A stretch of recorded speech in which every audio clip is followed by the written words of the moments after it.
Keď sa ponoríme do knihy, vidíme zmenení. Rovnako keď píšem, ponáram sa do seba a vychádzam jasnejší, lepší a efektívnejší.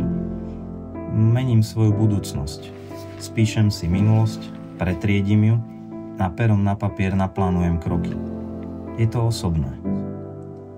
Moji rodičia boli výtvarníci a učili ma vzťahu k veciam, ktoré ma obklopovali. Papier, knihy a zápisníky mi preto prirástli k srdcu už v detstve. Fascinoval ma ten úžasný obsah, plocha a kódy, ktoré sa zmestili do malej plochej veci, ktorú som mohol vziať kamkoľvek. Vtedy som si neuvedomoval, ako ma to formuje. Dnes to už viem a preto im to vraciam. Je to forma lásky k neživým objektom a hlboké presvedčenie, že investujem čas a život do niečoho zmysluplného. Akú mám víziu? Vytvárať prínosné remeslo, ktoré učí ďalšiu generáciu rozumieť hodnote ukrytej v hmote a zároveň pracovať v dielni, ktorá je múzeum technológie aj ducha.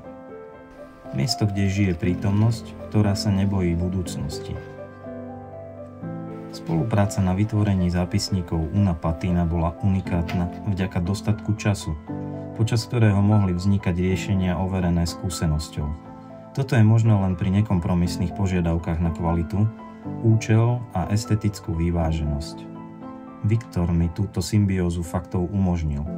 Výsledkom je ultimátny zážitok, ktorý remeslo overuje a potvrdzuje. Una Patina je pre mňa pocit života, v ktorom poznám svoje možnosti a viem ich naplno využiť.